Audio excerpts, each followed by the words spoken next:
안녕하세요. 반갑습니다. 주식강 이야기 그대에게 이정열입니다. 자, 오늘 두산 로보틱스 보도록 할 예정인데, 두산 로보틱스가 지금 기업 실적 발표를 앞두고 있는 상태입니다. 1분기 경영 실적을 발표를 한다고 해서 지금 4시에 진행을 하고 있는데, 지금은 2시 45분을 진행하고 있죠. 다음 영상에서는 1분기 경영 실적, 이 컨퍼런스 콜 내용들을 확인하면서 분석된 영상들을 제공을 해드리는 걸로 하고, 1분기 실적을 그렇게 기대하기는 어려울 것 같아요. 적자 폭을 좀 축소를 할 수는 있겠지만 우리가 실적을 기대하고 있는 상황이 아니기 때문에 일단은 수급하고 이 산업용 로봇 시장에서 두산 로보틱스가 앞으로 장기적으로 어떤 성과를 보여줄지에 대한 부분들을 설명을 드려볼 수 있도록 하겠습니다. 지금 실적보다 중요하게 보고 있는 게 두산 로보틱스의 휴머노이드 R&D 그리고 인공지능 중심으로 기술을 반영을 할 수 있을지에 대한 부분들을 주목하고 있는 상태입니다. 지금 로봇 관련 종목들이 전반적으로 다 지지부진한 모습들을 보여주고 있고 기대감은 이 휴머노이드 그리고 관련된 로봇이 기대감으로 주가 형성을 하고 있는 상태인 만큼 두산 로보틱스도 좀 발빠르게 이렇게 움직여 줄 필요는 있을 것 같아요. 자, 이번에 컨퍼런스 콜을 진행을 하는 거에 있어서 실적보다는 AI 중심으로 해서 기술 혁신을 어떻게 진행을 하고 있는지 혹시라도 이 AI가 접목된 협동 로봇이 출시가 제품을 공개할 수 있을지 그런 부분들을 좀 주목하고 있다고 보시면 될 것 같습니다. 자, 하드웨어 중심으로 편제되었던 산업을 지능형 로봇 솔루션으로 전환하는 한편 휴머노이드 기술 확보를 위한 투자도 병행하겠다. 휴머노이드 기술 확보를 위한 투자 이건 이제 두산 그룹사이기 때문에 두산 그룹의 그룹 차원에서의 투자가 병행돼야 돼야 되는 것들이라고 보여지는데 두산 밥캣의 합병을 과거에 진행을 하려다가 무산된 적이 있었기 때문에 두산 밥캣의 현금 창출력 거기에 지금 의존을 할 수밖에 없는 상태라고 보여지거든요. 최근에 5월 8일에 두산 밥켓의 지배구조 불확실성이 완화가 됐다라는 그런 내용들이 나와주고 있는 상태이기 때문에 이런 부분들은 두산 로보틱스 입장에서도 나쁘지 않은 소식이라고 할 수 있을 것 같습니다. 두산 밥켓이 AI 기업에 투자를 한다던가 두산 로보틱스와 함께 어떤 산업에 대한 시너지를 낼 수 있기 위해서는 두산 밥켓의 매출력이 중요할 것 같아요. 현금을 어떻게 얼마나 창출할 수 있느냐 그 창출한 현금으로 가지고 어디에 어떻게 투자를 할 수 있느냐 그런 부분들인데 1분기 두산 밥켓의 매출액이 2조 전년 동기 대비해서 12% 정도 하락을 했고 영업이익도 2천억 원 가량이 나왔습니다. 이익률이 조금 떨어졌던 것들이 영향을 좀 준 것 같은데 일단 시장의 기대치에 대체적으로 좀 부합했다라는 거죠. 높은 기저와 지금 경기가 좀 불확실성이 있는 상태죠. 전반적으로 글로벌적으로도 지금 건설 시장 같은 게 좀 부진한 모습들을 보여주고 있는 상태이기 때문에 이 경기에 대한 불확실성은 계속 이어지고 있는 상태에서 미국 관세에 대한 리스크 그게 지금 불확실성으로 대두되고 있는 상태입니다. 일단은 전분기 대비로는 달러 재고 수준 감소가 두 분기 연속에서 좀 재고를 좀 열심히 관리를 해왔다. 이렇게 평가를 할 수 있을 것 같고요. 자, 컴팩트 장비 기준으로 해서 북미 매출이 75%, 북미 생산 비중이 67%, 거의 현지 생산 체제가 갖춰져 있기 때문에 미국의 상호 관세 영향에도 제한적일 것으로 예상이 된다. 일단은 북미 매출 비중이 75%다. 생산 비중도 67%다. 이렇게 판단을 해봤을 때 이 달러의 가치 그러니까 환율 가치가 높아지고 있는 달러 가치가 높아지고 있는 상태에서도 관세 영향이 없는 상황이라고 한다면 굉장히 긍정적인 상황이다. 그리고 금리 인하 가능성들이 점쳐지고 있는 상태이기 때문에 하반기에는 어느 정도 전년 동기 대비해서 회복할 것으로 기대감을 가지게 한다. 하반기 두산 로보틱스의 자회사로 편입되면서 합병되는 이니전의 지배구조 개편 추진이 무산된 가운데 이 주주 충실 의무가 포함된 상법 개정 가능성이 커져가지고 당분간에는 이 지배구조에 관련된 우려에서도 벗어난 점. 그러니까 두산 로보틱스랑 지난해 하반기에 편입을 하려고 했었던 그런 것들이 어느 정도 불확실성이 해소가 됐다라는 부분들은 두산 밥캣에도 긍정적이다. 근데 두산 로보틱스 입장에서는 이런 밥캣을 가져오지 못하게 되다 보니까 이 자회사를 가지고 있게 되면은 현금 창출력을 가지고 조금 더 산업을 발전할 수 있다라는 그런 기대감은 있겠지만 실제로 그게 영향이 좀 있겠지만 아무래도 무산됐기 때문에 두산 밥캣을 가져온다기보다는 두 회사에서 조인트 벤처라든가 지분을 합산해가지고 투자할 수 있는 그런 조인트 벤처라든가 A 기업이라든가 이런 것들을 같이 지분 투자를 병행을 하게 된다면 시너지를 노릴 수 있는 부분들이기 때문에 이런 부분들은 차후에 다시 이번 컨퍼런스 콜에서 이 관련된 내용들이 나와줄지를 기다리고 있다. 이렇게 이해를 하시면 될 것 같습니다. 두산 로보틱스가 적자 기업인데 A 기업을 인수를 할 수 있는 여력이 있을지에 대한 부분들은 시장에서 논란이 좀 있는 상태이기도 하죠. 주주분들도 좀 불확실성이 있을 것으로 파악하고 계시는 분들도 있을 것 같은데 일단은 부채 비율을 보면 그 정답이 나옵니다. 이 부채 비율을 봤을 때 부채 비율이 상당히 낮은 점이 눈에 띄죠. 이 자기 자본 대비해서 부채가 굉장히 낮은 상태에 있습니다. 그렇기 때문에 현금 창출력은 조금 부족할지 모르겠으나 추가적인 부채를 100%까지 낸다고 하더라도 충분한 3천억, 2천억 부근의 투자 유치에 대한 여력은 충분하다. 그렇기 때문에 두산 밥캣이랑 함께 이 현금을 가지고 투자를 하게 된다면, A 기업을 인수를 하게 된다면 그만큼 높은 시너지를 낼 수 있을 것으로 기대를 하고 있다라는 거죠. 지금 두산 로보틱스 같은 경우에는 협동 로봇을 진행을 하고 있습니다. 협동 로봇은 이런 식으로 기계들끼리 협동을 하는, 지금 현재 상태에서는 기계끼리 서로 부딪히지 않게 고정된 좌표값으로 움직이고 설정을 하는 그런 상태인데, 이 산업용 로봇 시장이라고 하고 있는 협동 로봇 시장이 지금은 휴머노이드보다 훨씬 성장 가치가 높습니다. 조금 의아하실 수도 있겠지만 휴머노이드 로봇 같은 경우는 야외에서 활동을 하고 전선을 꼽지 않고 사람이랑 같이 활동을 해야 되는 이 공간에 좀 제한적인 그런 상태예요. 왜냐면은 휴머노이드라는 게 사람 몸보다 조금 더 큰 수준일 건데 배터리를 탑재할 수 있는 공간이 없습니다. 배터리를 탑재를 한다고 해도 출력이라든가 용량에 제한적일 수밖에 없기 때문에 야외에서 활동을 하더라도 시간적인 부분들이, 사용 시간에 대한 부분들이 제한적이라는 거죠. 그리고 조금 고성능, 구동하는 관절이 많으면 많을수록 활동하는 그런 출력이 높을수록 배터리 사용량이 더 늘어날 수밖에 없다라는 거죠. 그렇기 때문에 이 산업용 현장이 로봇 도입 사례가 급증하고 있는 그런 상태인데, 이건 이제 미국도 마찬가지죠. 한국도 마찬가지고, 공장에서 이런 시스템이 통합되어 있는 그런 로봇들을 많이 도입을 하고 있는 상태이기 때문에 이 단일 시스템 구축으로 하는 모든 과정, 그러니까 센서, 장치, 설비, 로봇 이런 것들을 충분한 역량이 있는가, 그런 게 상당히 좀 중요하게 반영이 될 것으로 보고 있고, 이 산업용 협동 로봇을 도입을 하면서 이 센서라든가 장치, 그리고 설비, 그리고 공정의 효율성, 이런 것들을 사람이랑 같이 접목을 하기 위해서의 기업이 필요하다라는 거죠. 이 현장은 전부 다 그 현장에서 생산하는 제품이 어떤 거냐에 따라서 이 맞춤형 로봇이 필요하게 되는데, 하드웨어, 소프트웨어 통합, 여기에서 AI가 도입이 되게 된다면 사람이 왔다 갔다 하면서도 사람이 있구나 라고 판단을 하면서 이 로봇이 AI를 학습시키면서 발전을 계속 하게 된다면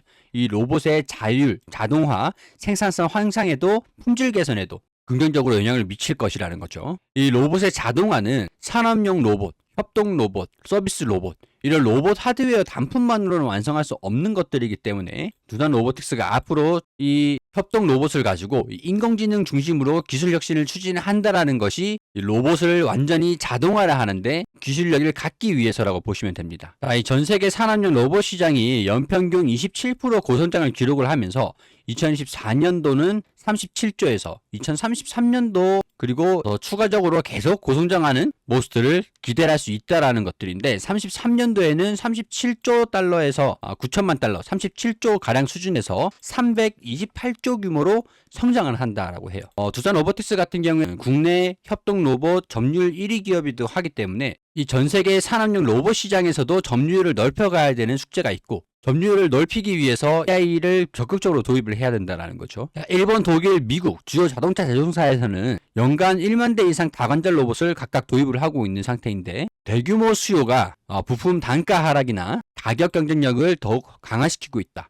이 내용은 어떤 얘기냐면, 휴머노이드 같은 경우에서 각 가정당, 우리 자동차처럼 각 가정당 한 대씩 보급을 하게 된다면 이 산업화 규모가 굉장히 규모 자체가 커질 겁니다. 하지만 이제 식당 하나하나에다가 공급을 한다라고 하더라도 가정용, 식당용, 휴머노이드 로봇, 서비스 로봇 이런 것들이 규모가 상당하겠죠. 그렇지만 한 공장에 들어가는 다관절 로봇, 협동 로봇 자체는 가정용보다 규모가 굉장히 좀 큽니다. 그러니까 휴머노이드보다 어떻게 보면은 산업용 로봇이, 공장에 도입하는 로봇이 한번 납품할 때마다 몇백 대씩 막 이렇게 공급을 할 수 있는 거다 보니까 생산성에서도 향상을 보여줄 수가 있겠죠. 그렇기 때문에 이 휴머노이드 로봇보다는 지금 현재 상태에서는 이 산업용 로봇이 굉장히 중요한 시장이다. 그렇기 때문에 두산 로보틱스가 사활을 걸고 지금 이 지능형 로봇 솔루션을 출시를 해서 기술력을 갖추는 게 최대 목표다. 이렇게 단기적인 목표다. 이렇게 보시면 될 것 같습니다. 하반기에는 AI 소프트웨어하고 휴머노이드 R&D 조직을 신설하고 최적의 로봇 연구개발 환경을 보유한 통합 R&D 센터도 구축할 예정이다. 여러 개의 팔을 동시에 제어함으로써 복잡하고 정교한 작업을 수행할 수 있는 멀티암 동시 제어 기술, 다양한 환경에서 센서, 알고리즘을 이용해서 안전한 작업을 돕는 충돌 회피 기술, 로봇이 AI를 학습을 한 것들을 토대로 작업 계획을 수립을 하고 여러 단계에서 복잡한 작업을 수행할 수 있는 롱 호라이즌 태스크 기술, 이런 것들을 빠른 속도로 내재화한다는 계획이다라고 되어 있죠. 자, 그렇기 때문에 오늘 4시에 진행을 하는 이 경영실적 발표, 이 컨퍼런스 콜에서도 관련된 소식이 나와줄 것으로 보고 있기 때문에 제가 여러분들께 최대한 빨리 이런 포인트들을 전달을 해드리기 위해서 미리 촬영을 해서 올려드립니다. 제가 내일 이 컨퍼런스 콜 내용들을 정리를 해서 올려드리는 영상을 보시려면은 구독하고 좋아요는 반드시 해주셔야겠죠. 자, 오늘 일단 외국인이랑 기관이랑 장중 순매수 흐름들을 보여주고 있는 상태예요. 주가도 이런 긍정적인 기대감들로 인해서 살짝 회복하는 모습들을 보여주고 있는 상태인데, 일단은 여기 지난 4월 15일에 있었던 시가 부근들이죠. 이 47,500원. 그리고 상단 부근인 57,500원. 저는 이 부근이 매물대가 좀 다소 있을 것으로 예상을 하고 있는 상태고, 과거에 4월 15일에 윗꼬리를 달아 올려주면서 이 차익실현 물량들을 소화했다라는 것은 굉장히 긍정적이라고 봅니다. 그 이후에 이 캔들이 형성된 이 안에서 주가 흐름들을 보여주고 있는 상태라는 거죠. 지금 이런 식으로. 자, 여기 종가 부근까지 주가가 움직이고 있는 상태인데, 컨퍼런스 콜 이후에 이 AI에 대한 긍정적인 전망들이 발표가 되면서 이런 식으로 거래량들이 동반이 된다고 하면 52,500원 부근들을 돌파를 하면서 57,500원 부근까지 상승할 수 있을 가능성이 높다고 보여주고 있습니다. 저는 그렇게 보고 있는데, 이 57,500원 부근을 돌파를 하기 위해서 어떠한 혁신적인 부분들, 장기적인 부분들은 긍정적이지만 지금 단기적으로도 이런 부분들을 기대를 할 수 있다. 실적에 대한 개선세는 기대를 해볼 수 있겠구나 라는 부분들이 나와주면 57,500원 이 부분들도 돌파를 하면서 이 6만원까지 6만원 상단 부근까지도 주가가 긍정적으로 형성되지 않을까 이렇게 생각이 됩니다. 단기적으로 봤을 때는 여기 이 상단 부근에서 이런 식으로 윗꼬리가 달리는 캔들을 보여주면서 차익 실현 물량들을 소화하는 움직임들을 보여주는 게 저는 굉장히 그 차후의 주가를 형성을 하는 것들을 위해서도 자리가 중요한 자리라고 판단을 하고 있습니다. 그렇기 때문에 만약에 주가가 회복하는 모습들을 보여주면서 현 부근에서 차익 실현 물량들을 소화하면서 이 절반 부근의 윗꼬리가 달리는 것들 체크하시면서 방향성을 유출을 해보는 게 대응 전략을 잡으시는 게 굉장히 좀 중요하게 반영이 되겠죠. 자, 지금 현 주가에서 한 6만원 부분까지 올라온다고 하더라도 대략적으로 20% 구간의 상승 흐름들을 볼 수가 있는, 예상을 해볼 수 있는 것들이거든요. 만약에 조금 평균 단가가 높으신 분들, 대응을 잡으시기가 좀 고민되시는 분들 같은 경우에서는 우리 해외사인 보내서 자문에서 불안하신 종목에 대한 자문도 함께 병행을 하고 있으니까 두산 로보틱스라고 보내주시면 평균 단가를 조금 낮추신다던가 대응 전략을 잡으실 수 있는 게 개인별 맞춤형으로 도움을 드릴 수가 있으니까 필요하신 분들은 010-2230-1350으로 두산 로보틱스라고 보내주시면은 도움을 드릴 수 있도록 전달을 해 놓겠습니다. 여기 보시면 실리콘도 매수 평균 대비 고가갱신, 이 주력주 시세 현황이라고 나와 있죠. 이 APR도 마찬가지고 보넥스트 투자 자문에서 주간 리포트를 제공을 해 드리는 거거든요. 매주 무료로 이렇게 종목들 분석을 해서 제공을 해드리고 있는데 평균 기대 수익률이 70%대 정도 수준이라고 합니다. 실리콘2 목표가 보넥스트 투자 자문만의 노하우로 접근을 했고 2024년, 2025년, 2026년도 주당 자산 1년 추종, 2년 추종, 3년 추종, 그래서 기업의 내재 가치가 얼마인가, 공격적 기업 관점에서 기업 가치 주당 38,200원도 수준, 그리고 2026년도로 기업 가치는 당시 주가는 28,650원도 수준인데 이 38,200원까지 상승할 수 있을 것으로 보인다. 미국을 비롯한 글로벌 수출 판권을 확보를 하면서 제2의 K뷰티 전성기를 맞아서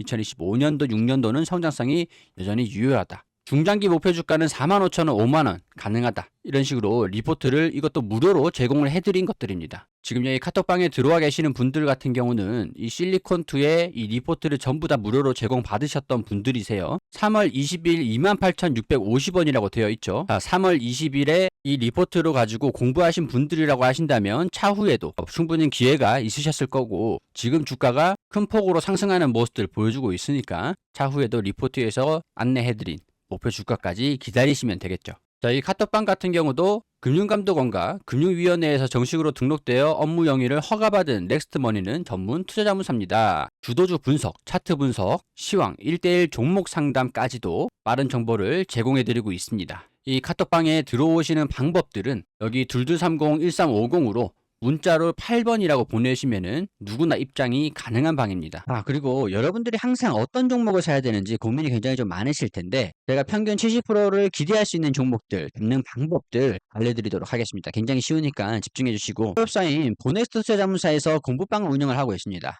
주력 리포트들도 드리면서 기대 수익률 70% 이상의 종목들을 안내드리기도 하거든요. 여기 보시면은 아까 영상 오른쪽에 카톡방 보이셨죠? 공부방을 운영을 하면서 장중 추천주를 실력 검증 차원에서 무료로 올려드리고 있는데 이런 식으로 타율이 굉장히 좋습니다. 실력은 들어와서 보시면은 투명하게 운영되고 있으니 확인이 되실 거고, 공부방 지금 보이시는 것처럼 과거 동양철관을 3월 18일에 추천을 드렸죠. 동양철관이 3월 18일에 미국의 알래스카 관련 종목으로 엮이면서 천연가스 사업과 연계되면서 급등하면서 이후에 1926원까지 100% 넘게 주가가 상승하는 모습을 보여줬습니다. 자, 이렇게 핫했던 종목들 콕콕 쪽집게처럼 잡아드린다고 할 수 있겠는데, TV조사A 관련주로 주목받았던 4월 18일 나우아이비 1680원에서 1570원까지 52% 정도 상승을 했고, 그리고 4월 21일에 협진 최종으로 행정수도 이전 공약이 나오게 되면서 당전에 이제 시초가 시장가로 추천을 드리고 난 다음에 1534원까지 단기적으로 60%가 상승. 지금 보신 이 성신양해 같은 경우에서도 21일에 11,080원에서 추천을 드리고 난 다음에 15,560원까지 40%가 넘게 상승했습니다. 자, 이것도 최종으로 행정수도로 이전을 공략하면서 같은 날 추천드렸었거든요. 이 단 2거래일 만에 40%가 상승을 했죠.